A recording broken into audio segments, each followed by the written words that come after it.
दोस्तों नमस्कार। इतिहास में एक से एक ऐतिहासिक शासक, सामंत, सुल्तान, बादशाह, सम्राट पैदा हुए हैं।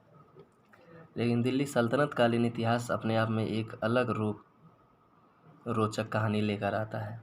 यहाँ के जितने शासक हैं सबकी अपनी अलग अलग पहचान, अलग अलग कहानियाँ हैं।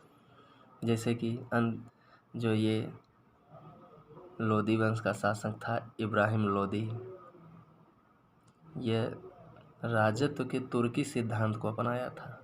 सोचिए, जो जैसा शासक रहा उस हिसाब से कोई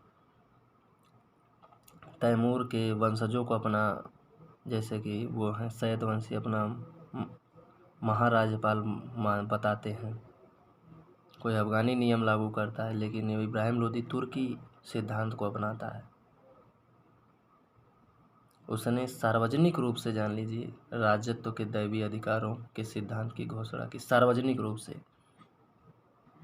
बहुत से शासक हुए, जैसे बलबन में अलाउद्दीन खिलजी हुए, ये लेख के माध्यम से जारी करते हैं और अपने आप को बताते हैं कि वो दैवीय अधिकार को किस तरह से मानना चाहते हैं, स्वीकार करना चाहते हैं।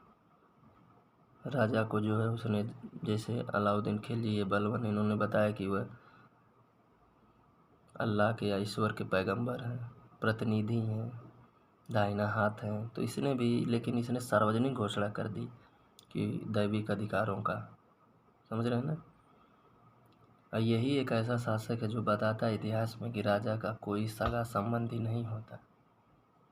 जान लीजिए, नियामतुल्लाह हैं, एक इतिहासकार हैं उस समय के, इब्राहिम लोदी के समय के। वो कहते हैं कि युद्ध क्षेत्र में मरने वाला दिल्ली सल्तनत का एकमात्र सुल्तान था ये इब्राहिम लोदी, जो युद्ध में मारा गया।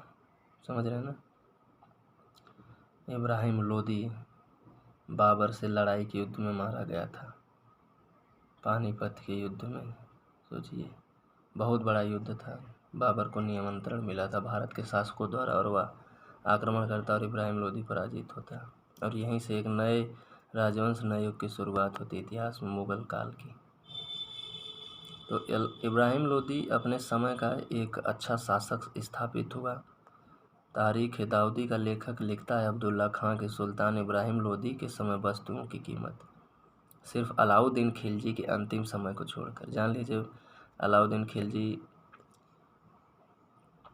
1304 ईस्वी में बाजार नियंत्रण व्यवस्था लागू करता है, तो उस समय वस्तुओं की कीमत कम हो जाती है।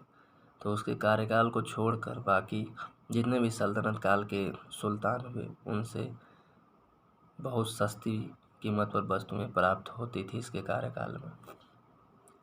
सस्तापन के हजारों कठिनाइयाँ, दंड आदि जुड़ी थी, यह कहता है।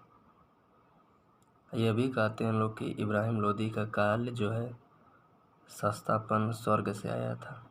इसका जो काल रहा उसका सस्तापन स्वर्ग से आया था, स्वर्ग से प्राप्त था इब्राहिम लोदी का सस्तापन का काल।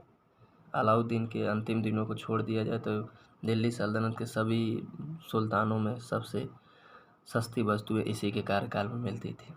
यह भी एक महान शासक हुआ। धन्यवाद आपको।